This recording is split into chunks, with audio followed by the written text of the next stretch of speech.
Assalamualaikum warahmatullahi wabarakatuh. Waalaikumsalam warahmatullahi wabarakatuh. Alhamdulillah, wassalatu wassalamu ala rasulillah wa ala alihi wa ashabihi wa mawalah. Asyhadu an la ilaha illallah wahdahu la syarikalah wa asyhadu anna muhammadan abduhu wa rasuluh la nabiyya ba'dah. Wallahu salli ala sayyidina wa habibina wa syafi'ina wa maulana Muhammadin wa ala alihi wa sahbihi wa sallim amma ba'd. Alhamdulillah, segala puji milik Allah Subhanahu wa taala, salawat dan salam tak lupa kita panjatkan kepada junjungan kita, suri tauladan kita Nabi besar Rasulullah Muhammad sallallahu alaihi wasallam. Alhamdulillah di bulan Rabiul Awal ini kita bisa bertemu untuk yang kedua kalinya di bulan yang sama, membahas bagian kedua dari sejarah pasca ya G30 SPKI, di mana upaya-upaya Partai Komunis Indonesia atau PKI mencoba di bagian kedua ini mencoba melepaskan dirinya, mencuci tangan dari peristiwa ini. Dan sedikit banyak mereka menunjukkan bahwa mereka cukup dekat dengan Presiden Soekarno.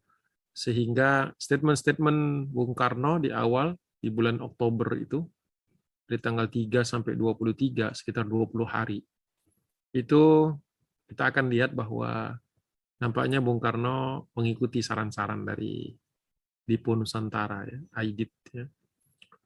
Bagaimana lengkapnya, insya Allah kita akan simak. Mudah-mudahan menjadikan kita lebih aware lagi bahwa kekuasaan itu adalah sesuatu yang amat sangat strategis ya, di sebuah negeri, apalagi negeri tersebut mayoritas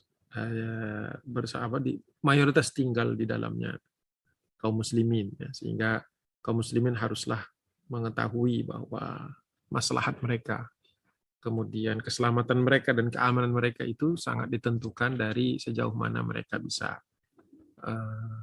bermain ya di tataran politik.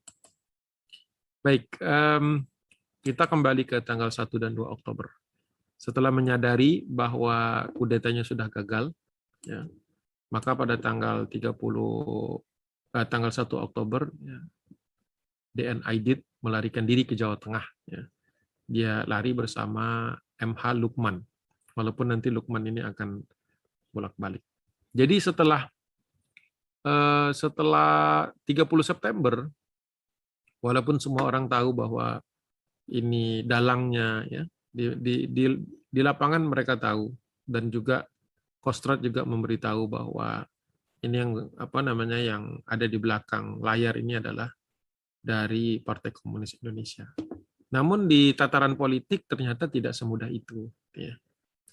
Ini ada Aidit, orangnya dekat dengan Soekarno, kemudian Lukman juga, kemudian sebelah kanan ini Nyoto, dan di bawahnya Dr. Subandrio. Ini adalah petinggi-petinggi PKI yang memang punya akses politik yang cukup kuat. Nah, satu-satunya pimpinan atau pucuk pimpinan CC itu Komite Sentral PKI. Gedungnya itu yang di jalan ini Keramat Raya, ya, kalau mungkin ada yang tahu, di dekat pertigaan Jalan Raden Saleh. Itu ada satu gedung di samping hotel yang sampai sekarang memang tidak pernah ada yang menggunakannya lagi. Itu adalah kantor pusat CCPKI, ya, Komite Sentral mereka menyebutnya. Di samping hotel apa saya lupa itu. Ada hotel besar di situ. Nah, di sampingnya persis. Di Jalan Keramat Raya. Nah, pada waktu itu sebenarnya, ya, kalau menurut catatan dari Markas Besar Angkatan Bersenjata Republik Indonesia, buku yang berjudul Bahaya Laten Komunisme di Indonesia itu, jilid kelima, saya pakai jilid kelima, ini terbitan tahun 95. Itu sebenarnya masa PKI itu sudah ready sebenarnya, ya. Namun mereka menunggu instruksi dari CCPKI. Nah, disinilah CCPKI nampaknya kehilangan nyali. Di ketika peristiwa 30 September, malam 30 September itu, mereka tidak berhasil atau tidak sempurna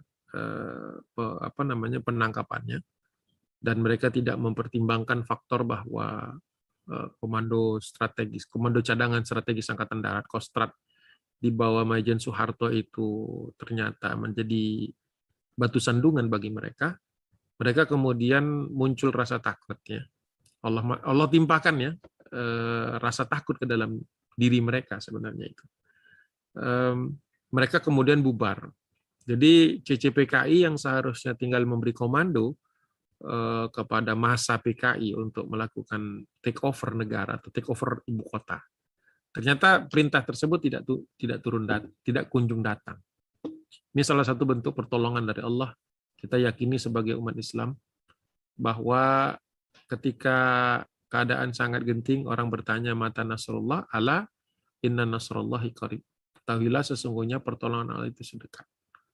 Namun pada waktu itu banyak yang tentu saja skeptis ya dengan keadaan,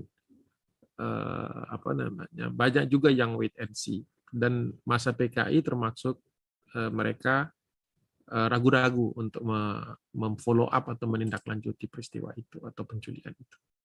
Nah, setelah mengantar Aidit, Syam Kamaruzaman kembali ke Central Commando, mereka menyebutnya Cengko, Central Commando, di sekitar Halim juga, sekitar jam 1.30 dini hari.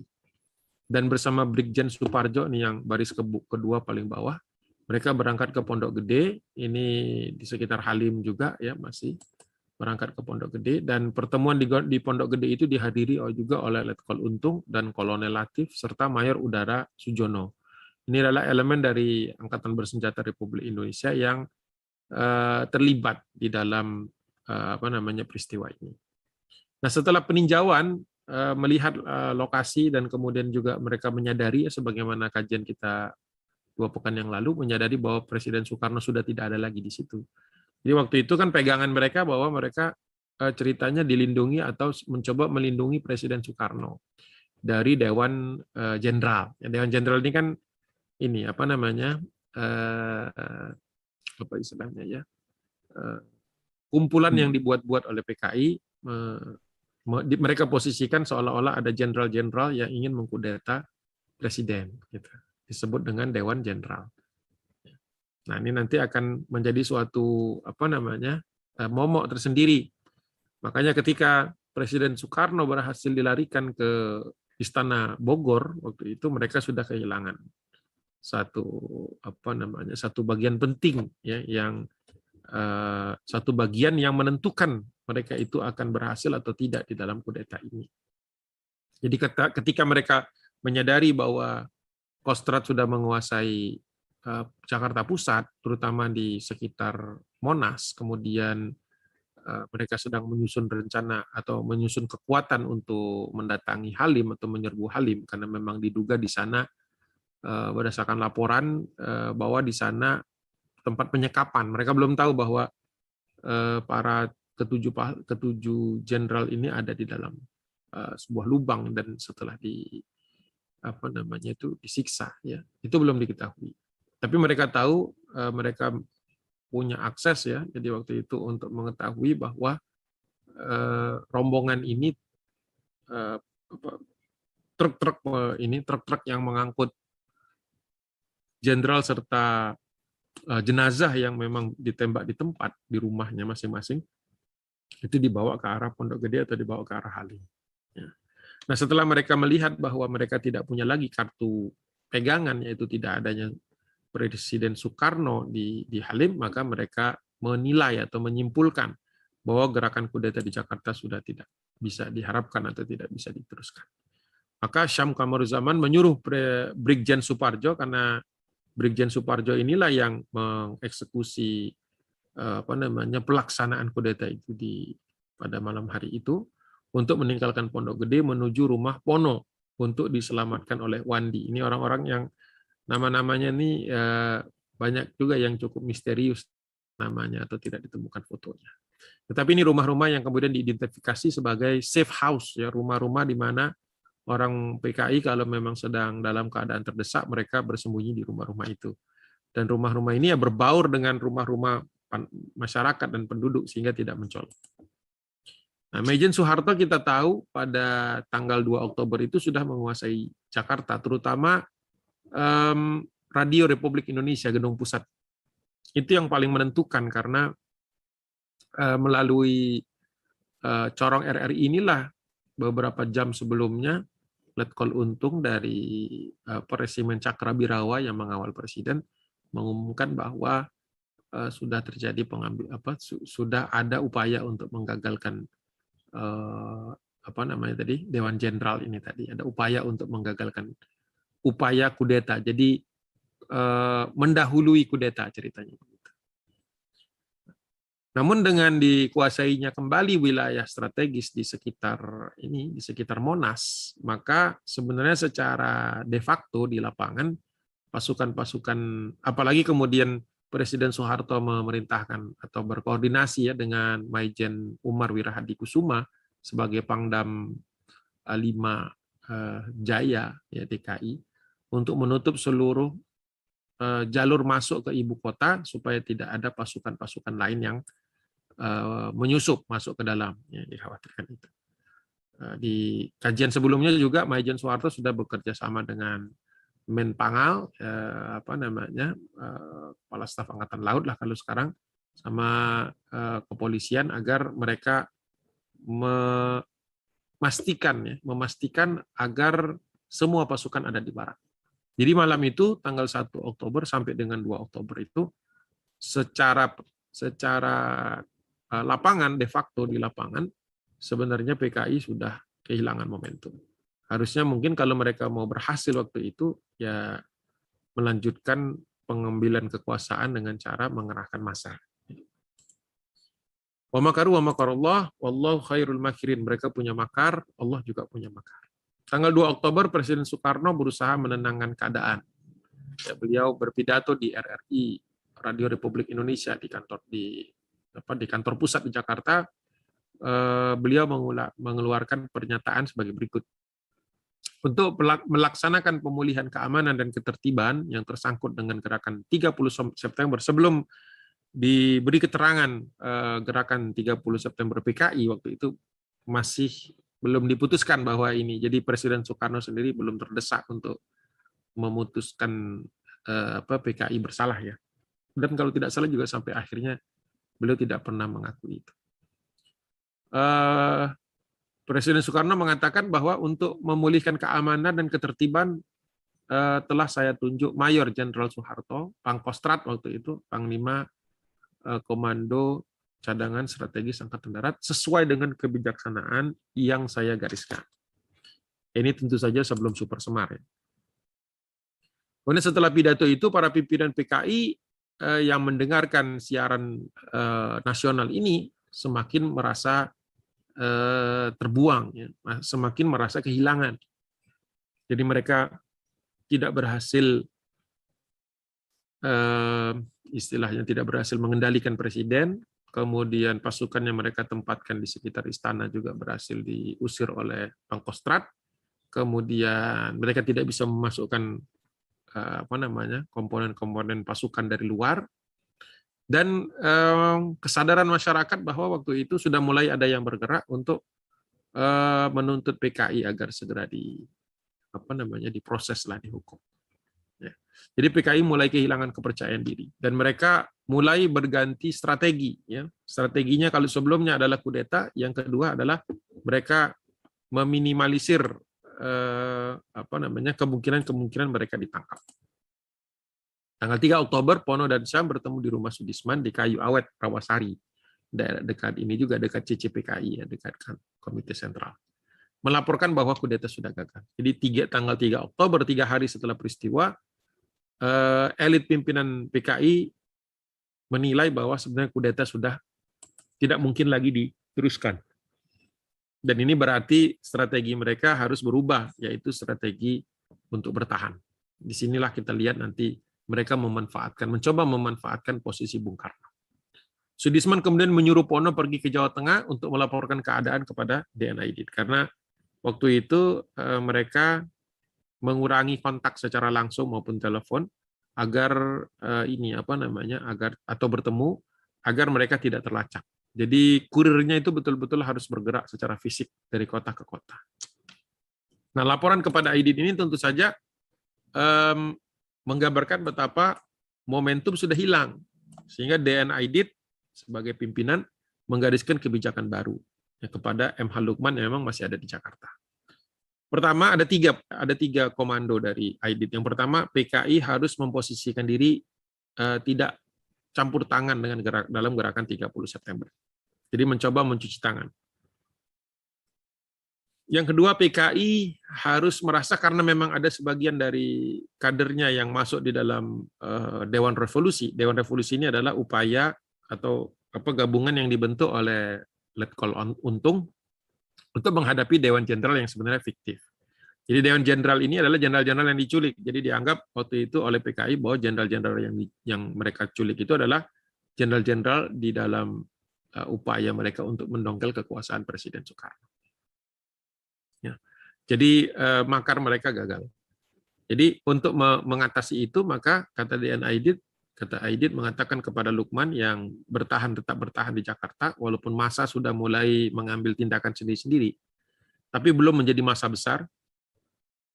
Yang kedua strateginya adalah PKI merasa tidak tahu. Jadi mereka memposisikan diri bahwa mereka tidak tahu kalau ada anggotanya ikut di dalam Dewan Revolusi. Itu kan berarti jadi mereka sepertinya mau melempar tanggung jawab ke Letkol Untung saja. Jadi Letkol Untung ini ngambil resiko ketika dia mengumumkan ada Dewan Revolusi terdiri dari jenderal-jenderal yang disebut dan kemudian termasuk tokoh-tokoh PKI, sebenarnya dia membuka siapa dirinya. Yang ketiga, kata DN Aidit, mengatakan bahwa harus mendukung penyelesaian politik atau penyelesaian politis. Jadi mereka sekarang menjadikan Presiden Soekarno, tadinya mau menyandera Presiden Soekarno dalam keadaan di mana nanti Presiden Soekarno akan mengeluarkan dekret, kemudian membekukan Kostrad, ya, itu sudah lewat, sudah tidak mungkin. Maka mereka sekarang mendorong supaya Presiden Soekarno mengambil alih proses hukum ini supaya tidak ada yang ditangkap dari kalangan PKI tentu saja, sekaligus menjanjikan bahwa semua masalah ini akan diselesaikan secara politis, artinya tidak kerana hukum. Nah ini yang tentu saja membuat nanti komponen bangsa menjadi marah kepada Presiden Soekarno, ya, nanti muncul kami, KAPI, dan seterusnya, Front Pancasila, dan seterusnya. Jadi 3 perintah ini dititipkan Aidit kepada Lukman. Dan dari sekian RRI yang ada di Indonesia, hanya RRI yang ada di Denpasar, di Bali, yang menyiarkan ketiga poin PKI tadi, bahwa PKI merasa tidak terlibat dalam G30S. Kemudian yang kedua, tidak tahu bahwa ada anggotanya, pimpinan yang dicantumkan di dalam Dewan Revolusi, yang tentu saja tidak masuk akal. Yang ketiga, mendukung penyelesaian politik. Jadi mereka tidak mau ke ranah hukum, padahal sudah jelas ada yang dibunuh, ada yang disiksa, bahkan ada jatuh korban sipil, ya, anak dari Jenderal Abdul Haris Nasution. Jadi sampai di sini kita bisa melihat bahwa PKI atau komunis secara entitas, ya, ini kan PKI karena kebetulan komunisnya ada di Indonesia.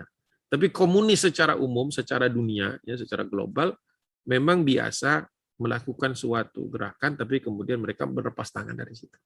Karena mereka menerapkan sistem sel-sel, ya, sistem sel-sel internal. Jadi kalau satu ada masalah seperti Letkol Untung dengan Dewan Revolusinya, ya kalau berhasil mereka akan akui sebagai gerakan, tapi kalau gagal mereka tidak mau kegagalan itu merembet kepada jatuhnya rejim atau jatuhnya partai mereka. Baik, sebelum saya lanjutkan, saya dulu ya, break sebentar, mau minum dulu. Silakan Ustaz.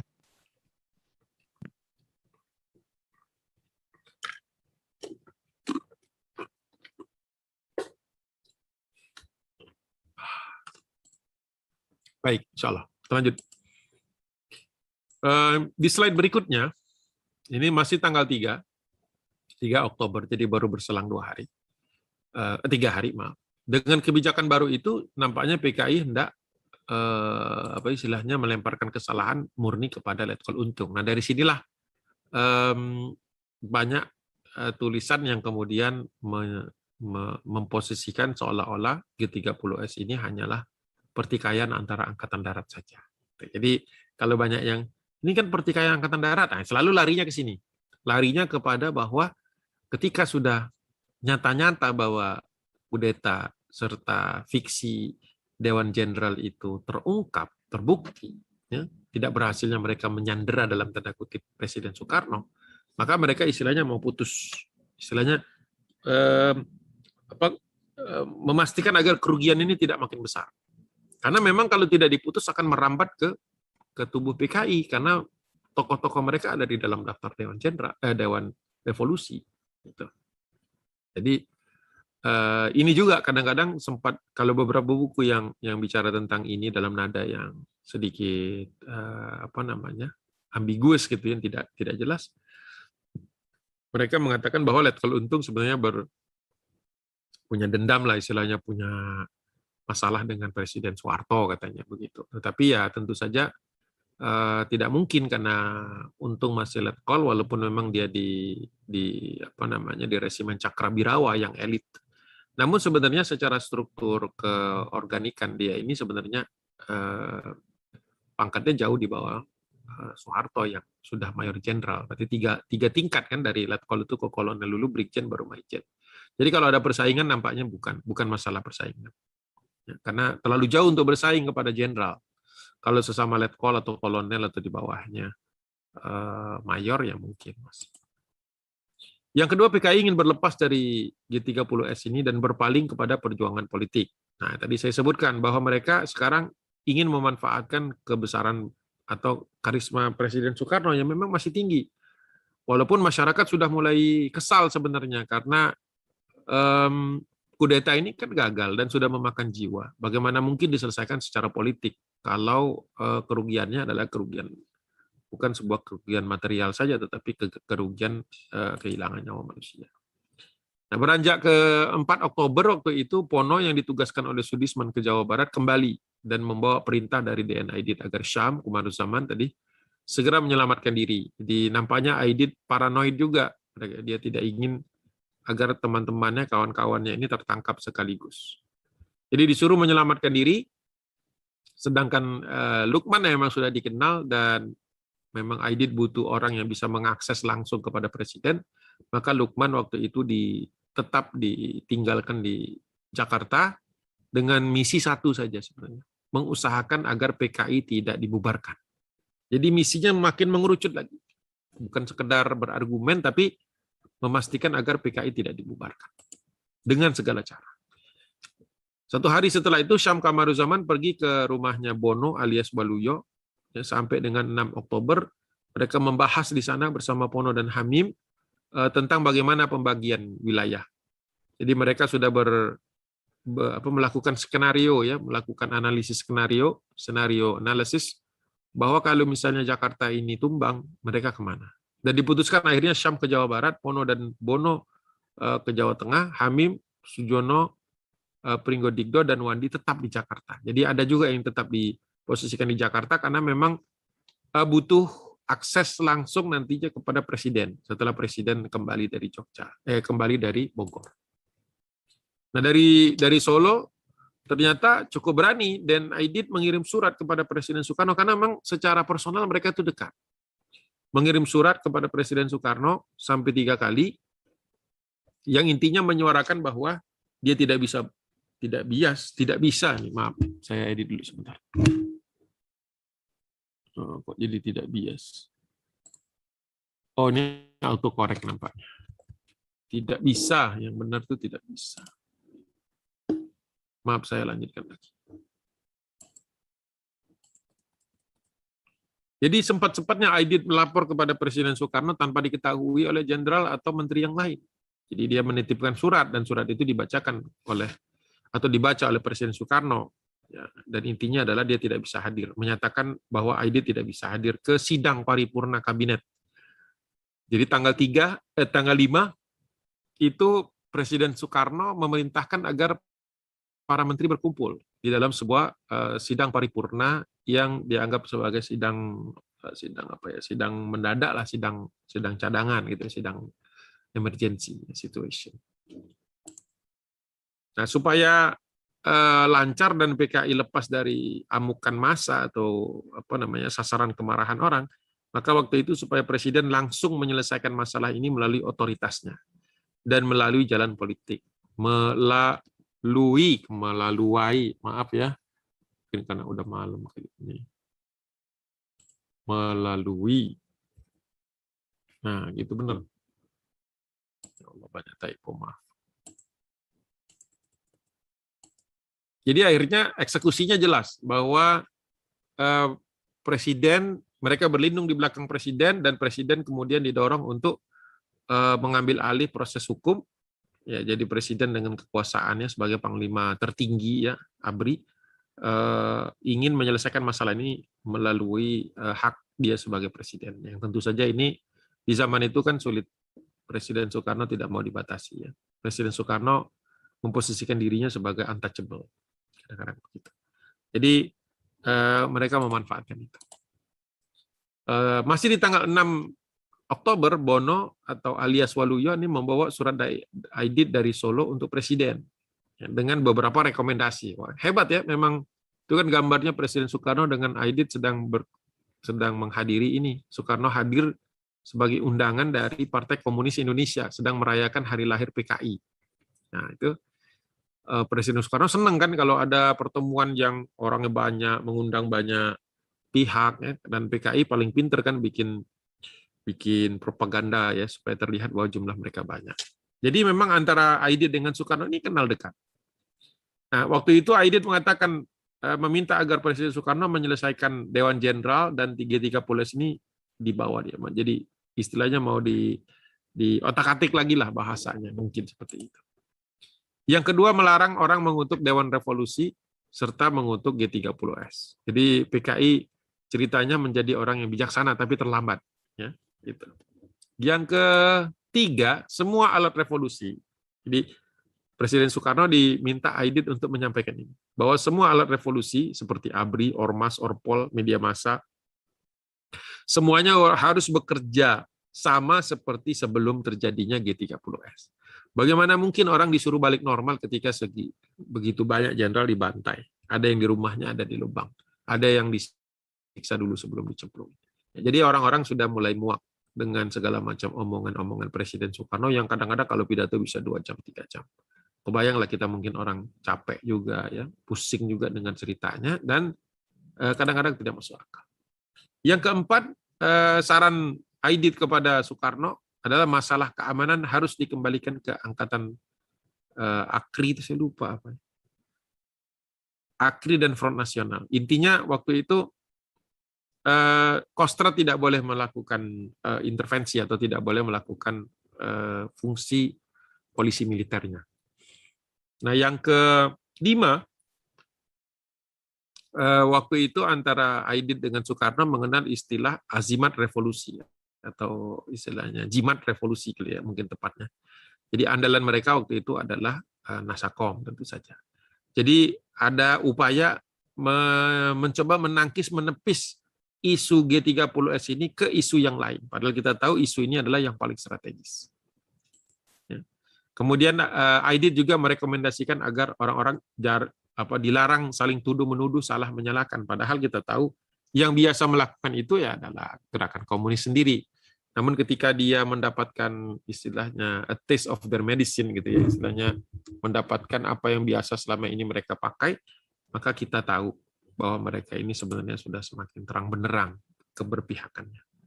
Ini foto bukan pada tahun 65 ini, ya, ketika Aidit masih agak cukup muda nih wajahnya. Presiden Soekarno membalas dengan surat juga dengan menggunakan kalau bagian di atas itu kop ya, kop kenegaraan. Di dalamnya Presiden Soekarno menceritakan bahwa surat sudah diterima dan saran-sarannya diperhitungkan. Ini kan berarti menunjukkan beliau itu dekat dengan Aidit. Kemudian Presiden Soekarno menambahkan bahwa belum dapat mengeluarkan pidato-pidato sesuai saran. Jadi menurut dia belum bisa melakukan seperti 6 poin di atas itu, tetapi dia akan berusaha melakukan sebagiannya paling tidak. Kemudian isi surat Presiden Soekarno ke Aidit yang berikutnya adalah berusaha mengubah pikiran para jenderal. Jadi Soekarno nampaknya gelisah juga, kenapa para jenderal ini istilahnya diidentifikasi, kenapa tidak dianggap ya sudah mati, ya sudah. Nah, inilah ketika ada satu kebusukan atau suatu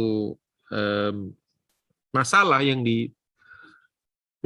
ditutup-tutupi gitu ya, lama kelamaan dia pasti keluar, pasti terlihat.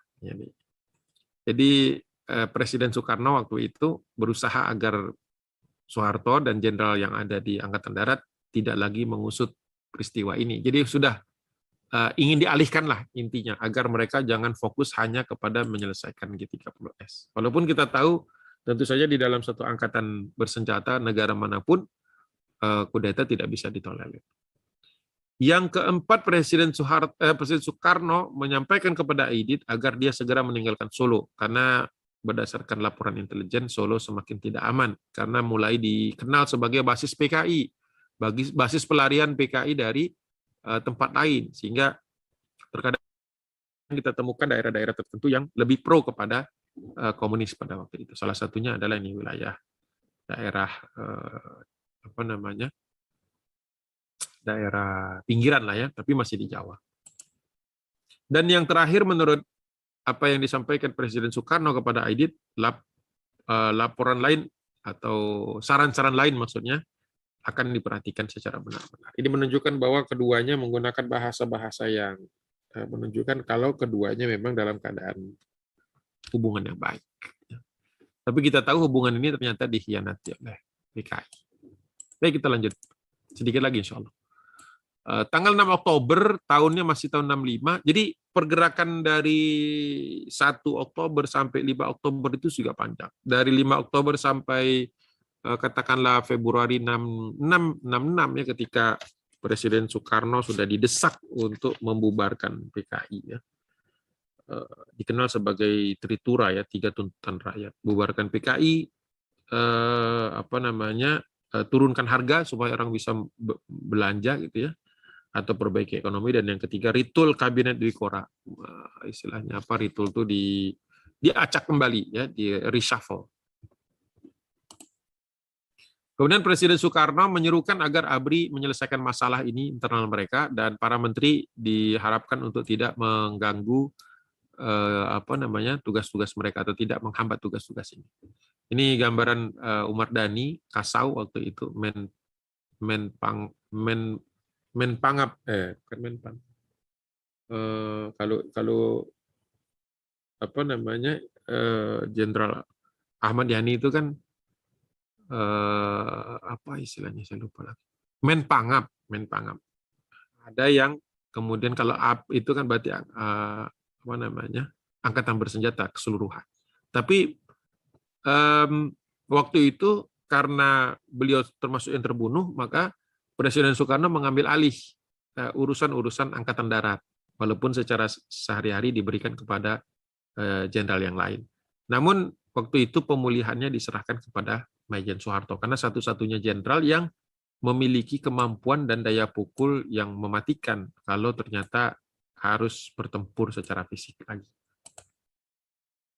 Nah, waktu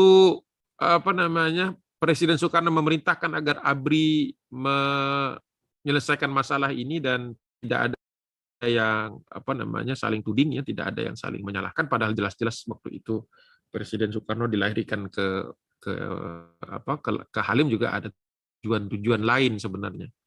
Namun pada waktu itu dimanfaatkan oleh Laksamana Umar Dhani sebagai Menpangau ya, Menteri Keamanan Pertahanan Angkatan Udara. Laksamana Umar Dhani ya, sukarelawan dan sukarelawati di sekitar Halim sudah ditangkap. Ya, walaupun skeptis juga sebagian penulis buku, termasuk Kolonel As'ad Jamhari itu, yang menulis banyak buku tentang bahaya laten komunisme versi ABRI, versi sejarah ABRI. Ini menunjukkan bahwa sebenarnya Umar Dhani nangkepin orang-orang dia juga. Karena orang-orang ini ada di sekitar Halim dan Pondok Gede ini ya tidak mungkin luput dari pantauan intelijennya Angkatan Udara. Nyoto dan PKI bahkan waktu itu sempat hadir dalam rapat ini. Ini menunjukkan bahwa mereka masih ya mungkin takut dalam hatinya, tapi cukup berani untuk tampil. Jadi supaya orang-orang tidak melihat PKI sebagai musuh bersama. Jadi Nyoto hadir dengan baju PKI-nya, tentu saja simbol-simbol PKI dalam rapat itu seolah tidak ada masalah. Dan mencuci tangan bahwa PKI dalam G30S ini perannya sebenarnya tidak ada atau tidak berperan sebagaimana yang dituduhkan, kata mereka. Mana tadi? Maaf, tadi ada yang PKI. Maaf, ini ada salah ketik. Oke. Jadi kehadiran Nyoto di rapat kabinet luar biasa itu sebenarnya upaya PKI sebagaimana arahan Aidit untuk PKI tetap tampil, jangan takut tampil, jangan takut tampil karena khawatir nanti malah justru membuat orang semakin yakin bahwa PKI itu terlibat di dalam G30S ini. Dan ternyata dengan instruksi-instruksi ini semakin jelas bahwa sebenarnya PKI ingin melakukan pencucian tangan ya. Kalau sekarang kita temukan orang-orang yang merasa enggak kok PKI sudah mati dan sebagainya ya ketahuilah bahwa sebenarnya dia belum tahu bahwa yang namanya ideologi itu tidak gampang hilang. Nah, pada tanggal 6 Oktober ini justru kalau menurut buku Bahaya Latin Komunisme yang terbitan Markas Besar Angkatan Bersenjata itu Republik Indonesia mengatakan justru ketika Nyoto merasa menyampaikan bahwa PKI tidak ada hubungannya dengan G30S, malah justru kelihatan bahwa memang tidak ada orang yang secara langsung menuding PKI walaupun indikasinya sudah ada. Jadi ibaratnya dia menyatakan kesalahan itu tanpa ditanyakan. Dan waktu itu, nah ini gambar gedung utama ya. Kalau yang sekarang ini gambarnya sebelah kanan. Kalau dulu waktu baru selesai dibangun di sebelah kiri. Jadi waktu itu orang sudah mulai melampiaskan bahkan gedung ini sebenarnya nyaris dibakar ya, nyaris dibakar. Dan memang waktu itu gedung ini termasuk yang diamuk masyarakat, termasuk juga tokoh-tokoh PKI yang ada di sekitar Rawajat, sekitar wilayah Keramat ya, belakang Keramat. Rumah-rumah tokoh PKI banyak juga yang dihancurkan oleh masyarakat serta kantor-kantor pengurus PKI karena mereka sebagian orang-orang ini adalah orang-orang yang memang bermusuhan dengan PKI sejak lama. Nah, dalam keadaan seperti ini, chaos seperti ini, nampaknya Presiden Soekarno masih belum menanggapi tuntutan masyarakat, masih mencoba memposisikan dirinya sebagai seorang pemimpin bangsa Indonesia. Walaupun sebenarnya kejadian G30S ini membuka bahwa sebenarnya Presiden Soekarno sepertinya ya penyesalannya tidak mendalam. Nah, pada waktu itu Presiden Soekarno masih sempat membuka sebuah acara yang disebut sebagai konferensi anti pangkalan asing karena waktu itu Amerika Serikat membangun pangkalannya di beberapa negara di di Asia Pasifik ya. Sehingga waktu itu Presiden Soekarno mengumpulkan utusan dari beberapa negara untuk menghadiri tadi KIAPMA, konferensi anti pangkalan asing. Ini juga kebiasaan PKI ini menggunakan menggunakan singkatan-singkatan ya. Banyak sekali menggunakan singkatan, nanti di slide berikutnya lebih banyak lagi. Mereka sering menggunakan istilah-istilah singkatan-singkatan untuk menutupi siapa yang sebenarnya bersalah. Nah, waktu itu di konferensi anti pangkalan asing ini M.H. Lukman datang mewakili PKI, ya, seolah-olah PKI bersih, ya, seolah-olah PKI tidak ada masalah. Makanya buku yang menggambarkan tentang ini perseteruan Angkatan Darat itu mengambil data ya jauh setelah G30S, bahkan sudah beberapa hari, mungkin sudah hampir sepekan setelah percobaan kudeta. Ini kalau nggak salah slide terakhir. Tanggal 21 Oktober sudah semakin terlihat bahwa Presiden Soekarno nampaknya sejalan dengan gagasan BN Aidit. Ya. Apalagi ketika di tanggal 21 Oktober itu beliau menyampaikan pesan bahwa bahwa beliau memegang komando dan semua pihak diharap tenang. Ya. Tenang, bersatu, dan menjauhkan diri dari fitnah. Padahal kita tahu sebenarnya bukan fitnah lagi, sudah jelas terang benderang pelakunya siapa. Tapi ya Presiden Soekarno mungkin tidak ingin mengikuti pola yang terjadi di lapangan, sehingga menyatakan bahwa supaya tidak ada orang yang menuduh-nuduh pihak yang lain. Karena menurut Presiden Soekarno musuh yang lebih besar bukan PKI atau bukan PKI, tetapi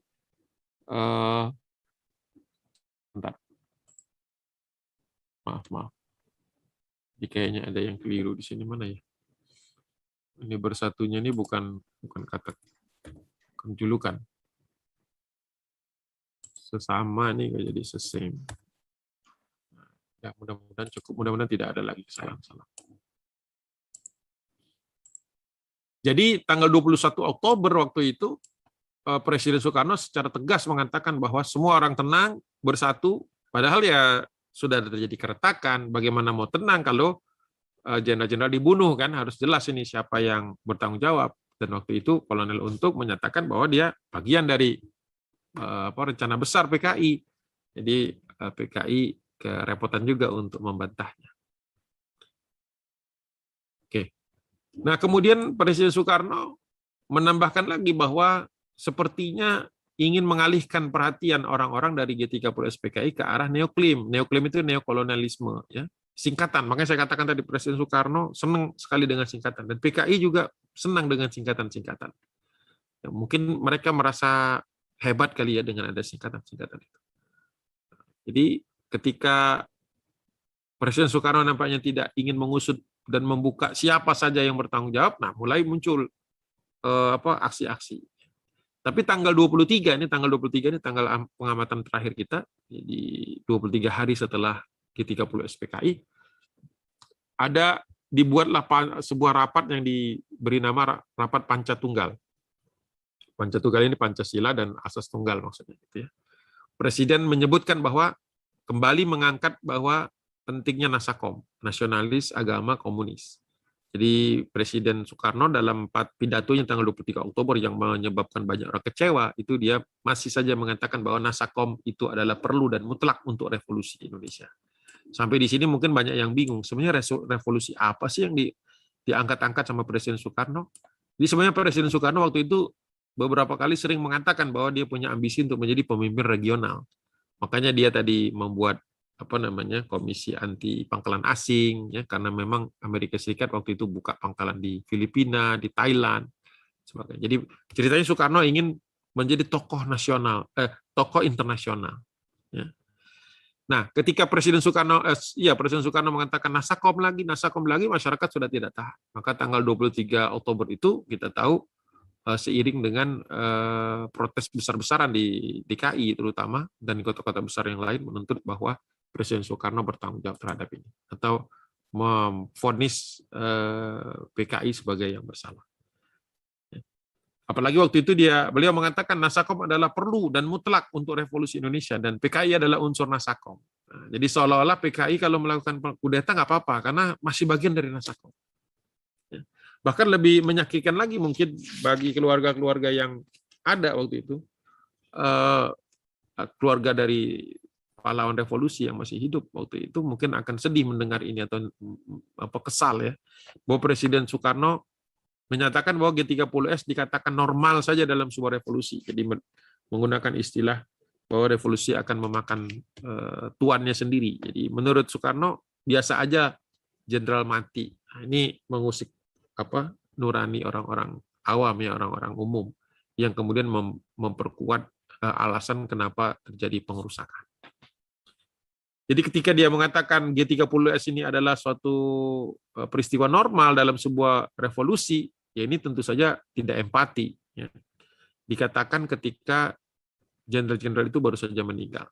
Janda-janda jenderal, 6 jenderal dan 1 orang perwira menengah itu tentu saja sangat-sangat menyayat. Bahkan sampai tega-teganya Presiden Soekarno mengatakan ini hanya sekedar membuang penyakit. Jadi dewan jenderalnya sendiri fiktif, kemudian pas tentara yang ditangkap itu real, kemudian ketika kebuka kedoknya bahwa ini adalah sebuah upaya kudeta, dia hanya mengatakan enggak kok, ini cuma sekedar membuang penyakit. Jadi jenderal-jenderal itu dianggap sebagai penyakit gitu, yang perlu dikeluarkan. Jadi kayak kita kalau ada kanker ya dalam satu badan maka kankernya dikeluarkan. Ya, jadi kalau di dalam satu tubuh tentara itu ada istilahnya penyakitnya ya harus dibuang. Ya, gitu. Ini seperti sudah sampai kepada taraf seolah-olah Presiden Soekarno menyetujui G30S. Jadi masyarakat tidak bisa tenang. Apalagi Presiden Soekarno mulai mengulang-ulang kembali kependekan istilah. Seperti dia mengatakan Pancatunggal, Panca Azimat, ya, nomor 1 adalah Nasakom, kemudian Pancasila, baru Trisakti. Kita tahunya kan Trisakti itu universitas. Trisaktinya Soekarno itu berdaulat secara politik, berdikari secara ekonomi, dan berkepribadian budaya. Ya, intinya sebenarnya konsep-konsep yang menempatkan Bung Karno sebagai posisi sentral saja sebenarnya. Ya. Jadi muncul juga pemikiran tentang taifib, bahwa ini adalah tahun vivere pericoloso, istilah bahasa Italia ya sebenarnya, bahwa tahun yang di mana orang hidup secara berbahaya, ya, atau hidup di tahun penuh bahaya. Kemudian juga Presiden mengingatkan tentang USDEK, ini USDEK ada di sebelah kanan ya, Undang-Undang Dasar 45, Sosialisme Indonesia, Demokrasi terpimpin, Ekonomi terpimpin, dan Kepribadian Indonesia. Wah, panjang sekali ya.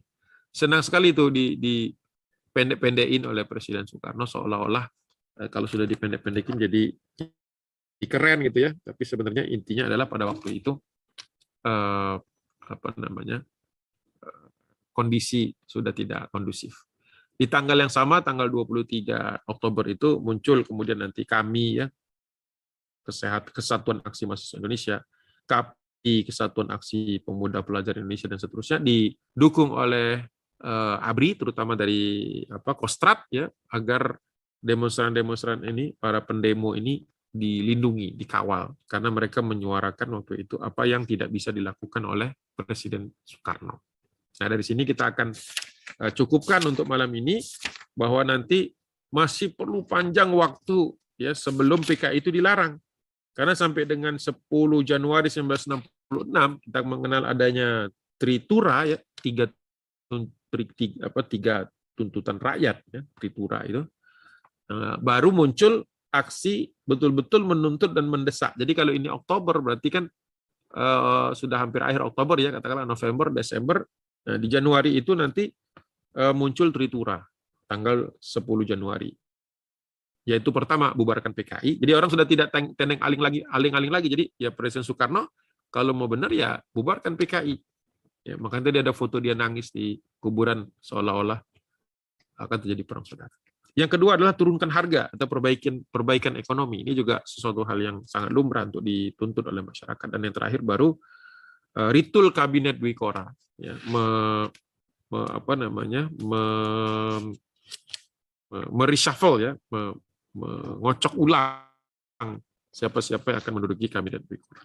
Nah, dengan ini saya cukupkan kajian kita malam ini ya, bahwa upaya-upaya nanti PKI melarikan diri ke Jawa Barat, ke pedalaman Jawa Tengah, sampai ke Jawa Timur, dan kemudian terjadi perang lagi sampai dengan Super Semar, baru kemudian setelah itu kita akan lihat berangsur-angsur PKI sempat hilang ya di beberapa tempat, atau menghilang sebenarnya lebih tepatnya lagi.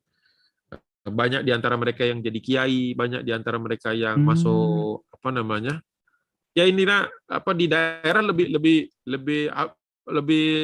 aneh lagi pelariannya. Ada yang masuk ke pesantren, ada yang pindah agama, macam-macam. Karena waktu itu kan dikejar juga mereka oleh elemen-elemen masyarakat yang selama ini diintimidasi oleh PKI. Jadi tanggal 23 Oktober itu sebenarnya sudah titik meleduknya ya, titik habisnya itu ya, titik akhir kepercayaan orang kepada Presiden Soekarno. Setelah itu mereka menuntut agar Presiden Soekarno segera membubarkan PKI. Nah, kalau tidak didukung oleh Kostrad waktu itu mungkin agak susah juga. Presiden mungkin punya kekuatan cakra birawa dan lain sebagainya yang bisa menumpas ribuan orang yang berdemo di depan Istana Negara. Ini mungkin yang bisa saya sampaikan. Mohon maaf. Mudah-mudahan mungkin kalau kita mau bahas lagi masih ada kisah-kisah setelah itu.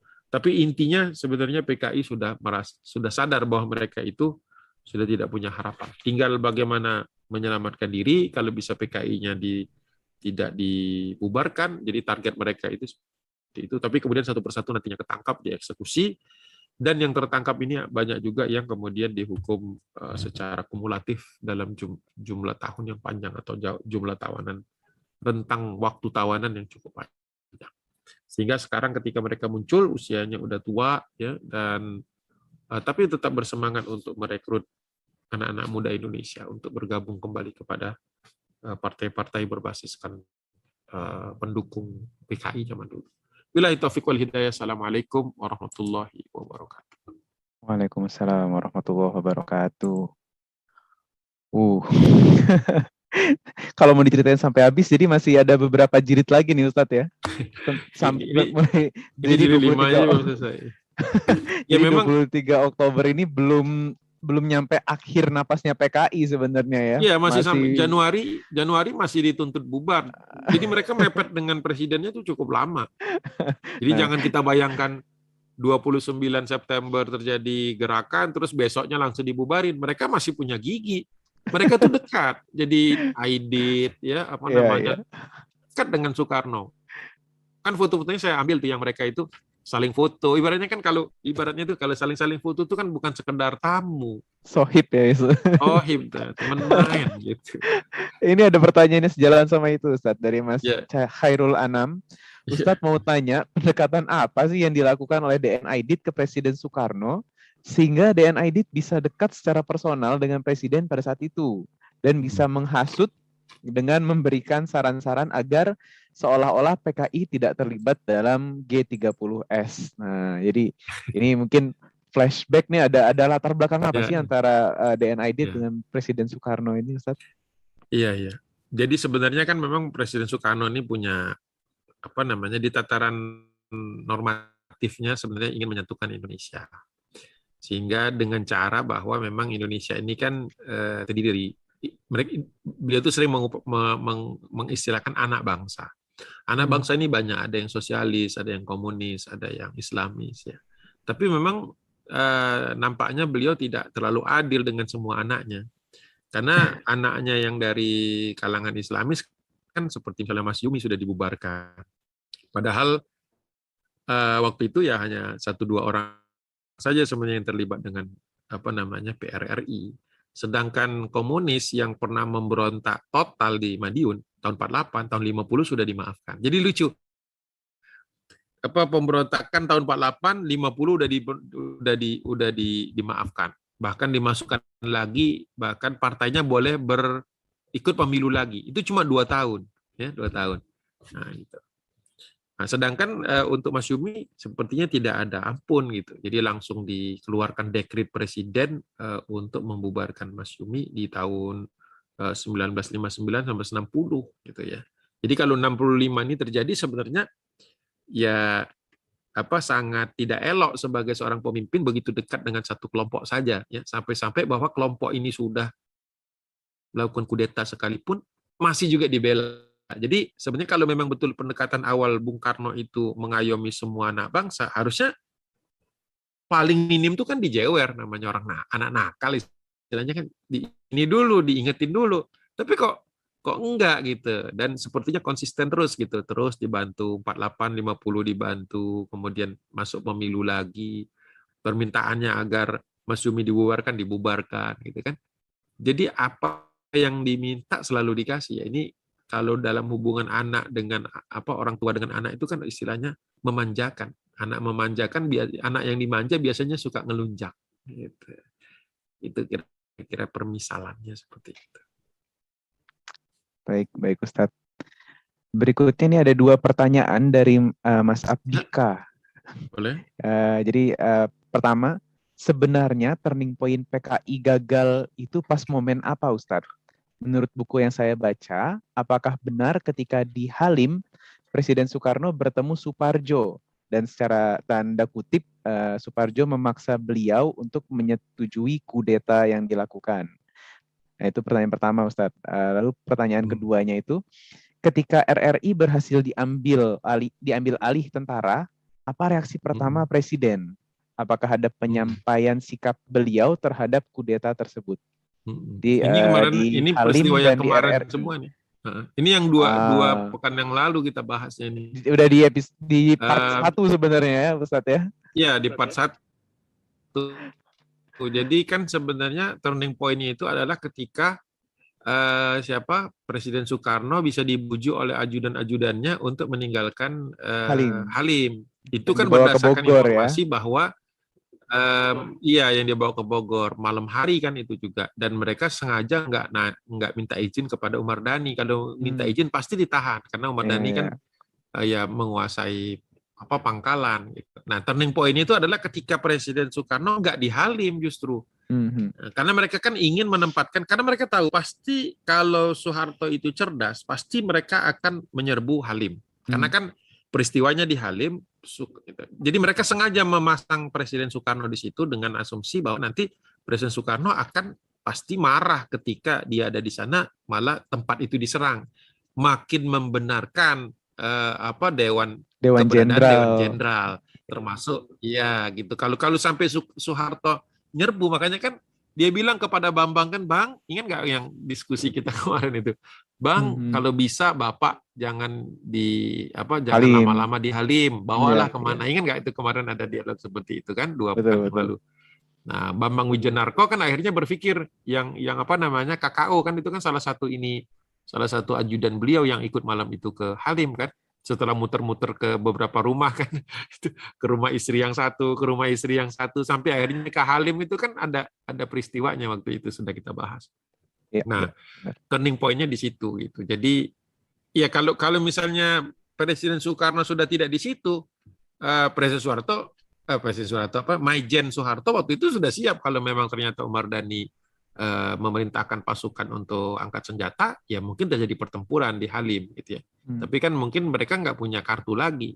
Ngapain misalnya perang di Halim gitu kan? Kenapa tempur di Halim? Ya pasti akan malah kebuka sebenarnya ada apa yang disembunyikan di Halim. Nah, makanya mereka akhirnya ya udah biarin aja masuk. Ya resikonya ketemu tempat yang disembunyikan itu. Itu mungkin. Baik, Ustaz. Ini terkait dengan yang RRI ketika berhasil diambil alih. Oh, yang RRI, maaf. Gimana RRI tadi? Ketika RRI berhasil diambil alih tentara, apa reaksi pertama Presiden Soekarno dan apakah ada penyampaian sikap beliau terhadap kudeta tersebut? Itu kan selisih waktunya mungkin berapa jam ya. Jadi Presiden Soekarno dibawa ke malam-malam dibawa ke Bogor. Presiden lagi karena dua-duanya presiden nantinya. Maijen, saya itu susah nginget kalau itu Maijen Soeharto gitu. Maijen Soeharto merebut RRI ya kan dengan pasukan yang dia bawa. Jadi sebenarnya ketika untuk mengumumkan adanya Dewan Revolusi untuk menghajar Dewan Jenderal, itu Presiden Soekarno nggak dengar, atau kalaupun dengar waktu itu belum bisa mengambil kesimpulan karena ada 2 skenario nih. Memang tidak diperdengarkan lebih dahulu supaya ada kesempatan untuk ngebuk Postra. Kalau nggak dikasih tahu bisa ngebuk, tapi kalau dikasih tahu Presiden Soekarno tidak di Halim lagi, artinya tidak ada pressure atas beliau. Kan beliau kan nanya, kenapa nggak ke pesawat, Bang? Kata Bambang Wijanarko, Pak, kita taruh ke tempat yang kalau ada apa-apa kita bisa lindungi Bapak. Nah, jadi mungkin disitulah agak sedikit meringankannya untuk Bambang Wijanarko ya, kolonel ya, karena dia masih murni ingin supaya Presiden Soekarno itu, Bapak jangan di sini, karena kalau nanti Halim diserang, Bapak akan ada di tengah-tengahnya. Dia khawatir, benar-benar murni khawatir keselamatan Bung Karno gitu. Nah, makanya sempat dimaafkan juga tuh sama Presiden Soeharto nantinya gitu.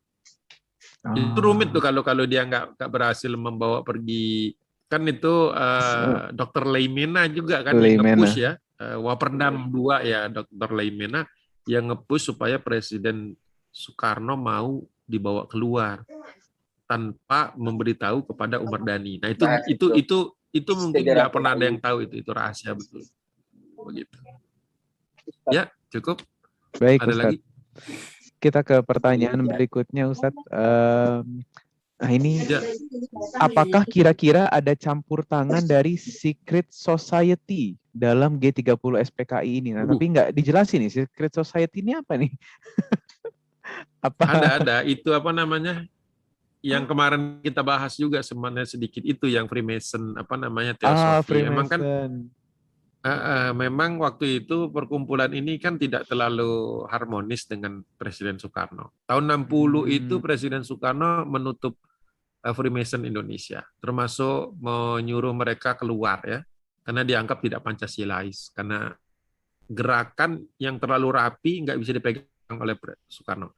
Kalau seandainya Freemason itu mau diatur sama Soekarno, mungkin dibiarin. Makanya waktu itu mereka sempat pindah itu dari apa namanya, dari Bappenas kan. Bappenas itu, gedung Bappenas itu kan dulunya gedung Mason ya, gedung Mason. Kemudian diusir lah oleh Presiden Soekarno. Jadi sebenarnya tahun 62, kalau dari buku yang ini nih, sebentar saya ambilkan bukunya.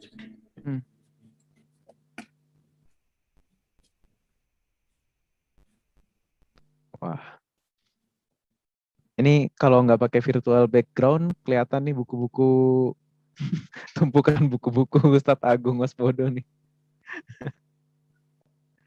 Mengkamuflasekan tumpukan buku-buku Ustadz nih.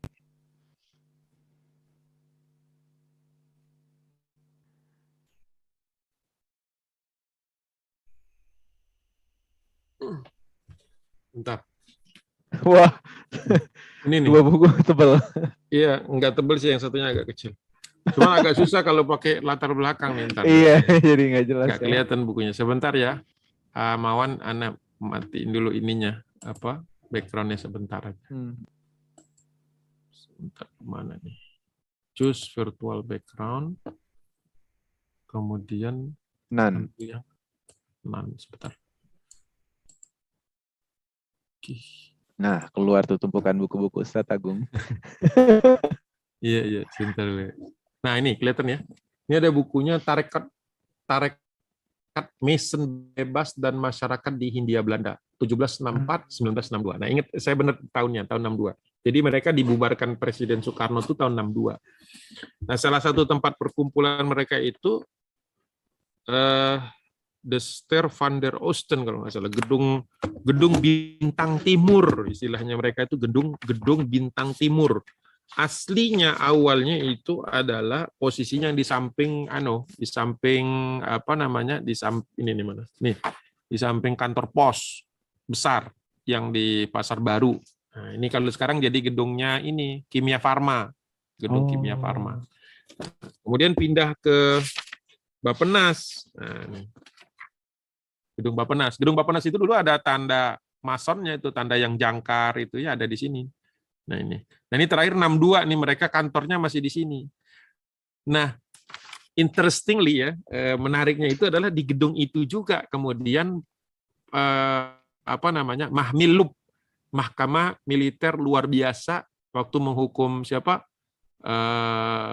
Brigjen Suparjo, kemudian Letkol Untung, kemudian Kolonel Latif, itu diadilinya bukan di mana-mana, kan belum ada Cijantung, belum ada Mabes macam-macam, di sini nih, di gedung ini.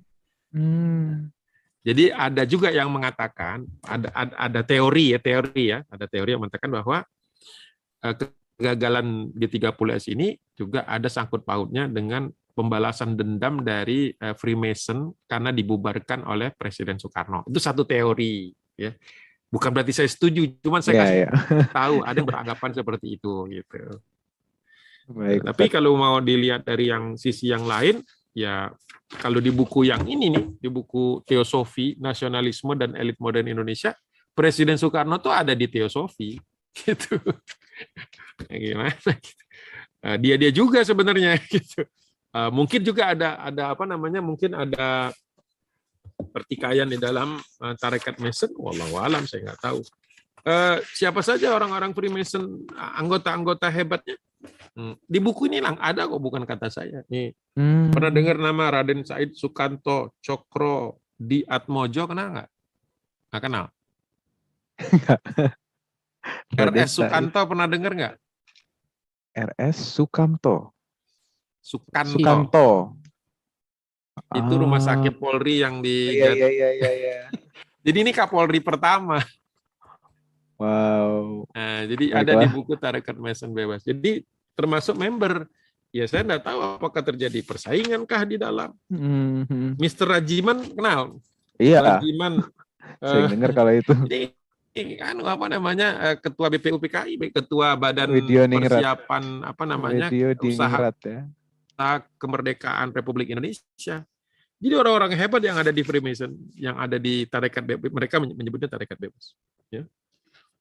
Ini banyak orang-orang pribumi yang kalau kita lihat nih ada akses ke pergerakan-pergerakan di Indonesia semua. Jadi ada. Jadi Hmm. kalau pertanyaan itu sekedar pertanyaan, ya saya jawabnya mungkin ini hanya teori persaingan di dalam pergerakan itu. Masih ada sih beberapa buku lagi, tapi cukup dua ini aja sebenarnya sudah ngebuka. Presiden Soekarno membubarkan Freemason Indonesia itu secara resmi tahun 1962. Makanya mereka menyebutkannya dari 1764 sampai 1962. Ini tahun dibubarkan Presiden Soekarno. 17 ya. Wow. Lama juga ya, Ustaz. Iya, sejak Belanda lah. Sejak Baik-baik. Kita lanjut ke pertanyaan berikutnya, Ustaz ya. Ya, maka Ini ada pertanyaan, sepertinya PKI sudah banyak belajar dari kegagalannya di 30S. ya, Kalau kita simak kondisi terakhir, nampak benar kecenderungan dan keberpihakan penguasa kepada ya. PKI. Apa yang terbaik dilakukan dalam menghadapi situasi akhir-akhir ini? Dia menjaga persatuan umat. Umat ini bukan hanya umat Islam ya, karena kan kalau kita bicara PKI ini yang juga ya sebenarnya PKI kan dasarnya ateis, Marxis-Leninis sebenarnya, tapi pengejawantahannya adalah memusuhi semua bentuk agama. Makanya nanti waktu tanggal 23 Oktober itu kan ketika terbentuknya Front Pancasila itu kan termasuk di dalamnya juga ada Partai Katolik, ya, masuk di dalamnya, kemudian Muhammadiyah, ya, kemudian apalagi banyak KAPI dan sebagainya bikin satu front. Jadi partai-partai agama yang lain yang berbasiskan bukan Islam itu juga terancam sebenarnya posisinya ketika PKI menguat. Ya, jadi makanya tidak aneh ketika dulu ketua pimpinan Partai Masyumi dengan Partai Katolik itu dekat. Kenapa? Karena ada musuh bersamanya yaitu Partai Komunis. Gitu. Jadi ketika kita harus merapatkan barisan di antara umat Islam, terutama itu prioritas ya. Jadi kalau saya malah melihat memang perpecahan di barisan kaum muslimin ini ya sedikit banyak dipengaruhi juga oleh faktor-faktor tadi gitu ya. Kenapa kita tiap tahun disuguhkan atas perpecahan, terus selalu ada kelompok yang nggak pernah akur sama kelompok ya gitu, ribut terus. Jadi kalau saya selalu curiga nih jangan-jangan memang ada ininya nih, ada yang menggerakkannya. Karena kalau kita bersatu kan sebenarnya yang paling banyak maslahat kan di situ. Apalagi yang diributin selalu urusan furu gitu, yang sifatnya cabang gitu, yang nggak prinsip-prinsip, diurusin, diributin terus saja gitu. Nah itu ya lepas dari mungkin dari kebodohan kali ya, atau mungkin juga ini sebenarnya ada satu kekuatan yang ingin agar umat Islam ini nggak pernah bersatu. Allahu a'lam. Baik, Ustadz. Ustadz, ini tadi terkait dengan apa yang terjadi di Halim, sepertinya masih ada yang penasaran nih, Ustadz. Ya. Itu kan cukup lama ya Presiden Soekarno di sana ya, hampir seharian kan ya, dari sebenarnya nggak pagi lama, kan kalau nggak salah. sore sampai tengah malam. Siangnya itu kan masih di Selipi, masih di rumah Bu Haryati ya, di Selipi kan. Kan waktu dilarang datang pagi-pagi, dilarang ke Istana Negara kan, ya sempat ke Tebet dulu, baru ke Selipi, siang ya baru ke situ ya. Zigzag sebenarnya dari Tebet kan ke Selipi, terus balik ke Halim. Nah waktu itu balik ke Halim alasannya kan supaya dekat pesawat, kalau ada apa-apa sempat bisa diterbangkan, ya kan alasannya kan begitu. Nah, terus jadi sebenarnya nggak terlalu lama, Jadi sebenarnya yang terjadi di Halim itu, ini mungkin kita flashback sedikit ya Ustadz. Yang terjadi di Halim itu percakapan antara Presiden Soekarno dan siapa aja Ustadz ketika di Halim itu? Ini kita yang buka filenya kan saya jadiin satu, jadi. Iya. Itu lebih ke arah Presiden Soekarno juga kaget gitu ya dengan, kok jadi seperti ini pemberontakan sampai ada yang terbunuh ada segala. Yang bilang beliau gitu. Kaget, ada yang bilang beliau sebenarnya nggak kaget. Oke, lagi-lagi ada banyak teori ya Ustaz. Jadi sebenarnya kok kesini lagi file ini nih. Ini kan akhir file yang tadi, ini akhir ini. Dari sini nih. Ya kan ke Selipi dulu. Maaf. Oh, saya belum ini kayaknya. Belum share. Belum share. Saya pikir Saya sudah share sebentar. Mana share screen-nya? Nah, ya saya nggak full screen ya supaya kelihatan flow-nya ya. Jadi ini istana dulu, mau ke istana tapi nggak jadi, terus ke Selipi ya. Paginya itu ke ini dulu, ke Tebet dulu, baru ke Selipi, baru ke Pangkalan Udara Halim. Gitu. Nah, ketika di Pangkalan Udara Halim ini kan ya terjadi peristiwa-peristiwa dan kekacauan itu sebenarnya kan di situ. Ini tanggal 1 Oktober sebenarnya. Nah, kemudian Presiden Soekarno kan memerintahkan untuk, karena Ahmad Yani meninggal dunia, terbunuh kan, dicari penggantinya. Ya, cari penggantinya. Nah, penggantinya itu kan sempat negosiasi lah antara perwira-perwira TNI yang netral dengan perwira TNI yang istilahnya pro PKI. Nah, muncul nama yang sama-sama disepakati itu nih yang saya kasih kuning ini. Maijen Pranoto ya. Pranoto Rekso Samudra. Nah, Maijen Pranoto waktu itu ada di Kostrad gitu. Jadi Maijen Pranoto kebetulan waktu itu entah karena ditahan sama Maijen Soeharto atau sebenarnya emang nggak mau dikambing hitamkan, kan nanti bisa dikambing hitamkan kalau ada di situ. Loh, Yani mati kamu yang naik. Ah gitu. Jadi kan bisa jadi oh kamu nih ternyata kan. Dia berhitungannya begitu kan. Makanya ketika Bambang ini kan ada, saya rekam dialognya kan, ketika Bambang datang kata Maijen Soeharto, tolong kasih tahu bahwa untuk urusan Angkatan Darat jangan Bapak, biar saya aja yang ngurus. Gitu. Karena sudah ada kekhawatiran kalau diurus Presiden Soekarno, peti es itu, atau akhirnya dengan cara-cara politik. Kan tadi kan Aidit juga mengarahkan ke situ kan. Kalau penyelesaian politik kan nggak diusut nantinya. Kalau nggak diusut kan PKI lepas. Gitu. Logikanya TikToknya di situ. Makanya kata Jenderal Maijen Soeharto mengatakan, Bang, saat ini pangkat Jenderal Yani tidak ada. Pimpinan untuk sementara ada di tangan saya. Ini yang kadang-kadang dijadikan mainan oleh orang-orang seolah-olah, ini loh, bukti Presiden Soeharto kudeta. Gitu. Ya. Tapi kudeta gimana? Orang dia sendirian ibaratnya. Dia hanya sendiri. Kalau dia kudeta, dia pegang yang lain. Semua menpang ada sempat datang ke Halim. Istilahnya rapat dengan Presiden Soekarno. Ketika muncul namanya Maijen Pranoto. Nah, Maijen Pranoto ada di Kostrad. Gitu. Jadi dia katakan begitu. Sampaikan kepada Bapak kan kalau saya yang pegang. Maijen Pranoto saat ini tidak dapat menghadap. Padahal ada di Makostrad. Ya, itu pasti open dengan segala macam kontroversinya. Tapi jawaban Bambang, siap Pak. Ya, dia tidak melihat kalau itu ada kudeta. Gitu. Barulah Bambang ini nanti, Bambang Wijanarko dia, kolonel KKU ini nanti yang akan melobi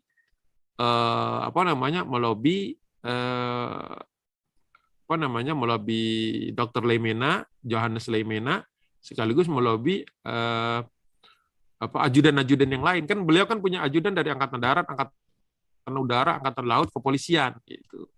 Barulah akhirnya dibelokin, Bang, kita mau kemana? Mengapa tidak ke kapal terbang? Dijawab, Pak, saya mohon maaf ya, sebesar-besarnya Bapak kami bawa ke Bogor. Jadi yang nyuruh bawa ke Bogor bukan Presiden Soeharto. Cuman Presiden Soeharto mengatakan, Bang, jangan di Halim, Bapak. Gitu ya. Kalau di Halim, kita datang, Bapak nanti gimana? Kan Presiden Soeharto benar juga.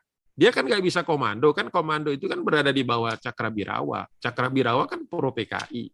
Tapi dia kasih tahu, kami akan datang ke Halim. Usahakan Pak Bung Karno jangan di Halim. Karena akan kalau terjadi kontak senjata, Bapak ada di tengah-tengah.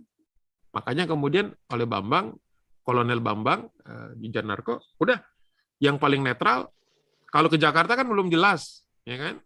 Keluar Jakarta mungkin lebih nggak jelas lagi. Bogor jelas ada Pas Pampres kan di sana, ada Cakrabirawa, ya harusnya aman gitu. Kalau kudeta, Bang, bawa Bapak ke Kostrad, nah itu kudeta. Kalau misalnya instruksinya Bambang kata bawa ke sini, nah udah kebuka berarti. Nah, tapi kalau silahkan bawa kemana, kan sebenarnya siapa yang megang Soekarno, dia yang kuat waktu itu kan. Begitu, ini yang sudah kita bahas kemarin. Baik Ustadz, wah nggak kerasa sudah melebihi waktu yang kita tetapkan nih Ya, Ustadz. maaf. Cuman mungkin boleh kasih sedikit ini nggak Ustadz? Sedikit sneak peek mungkin atau bocoran ini episode berikutnya, part berikutnya apa nih yang akan kita bahas nih Ya, Ustadz? kita lihat bukunya aja, karena kalau saya mampet-mampetin semuanya kan repot juga di sini. Kita akan melihat nanti apa namanya berkumpulnya komponen-komponen bangsa lintas ini ya, lintas golongan ya. Tadi kan saya sudah sebut ada PNI, waktu itu PNI-nya tuh terpecah juga, ada PNI yang pro Soekarno, ada PNI yang tidak pro Soekarno, seperti mereka menyebutnya OSE. Nanti kemudian ada IPKI, ada Partai Katolik, PSII, kemudian gabung dengan Muhammadiyah, Nahdlatul Ulama, ngumpul semua bikin namanya Front Pancasila untuk menghadapi komunis dan anasir-anasirnya gitu. Itu yang akan mewarnai terus bagaimana tarik ulur ya, sampai kemudian Presiden Soekarno harus mengambil sikap. Nah, karena nggak ngambil sikap juga sampai tanggal berapa? Sampai Januari 1966.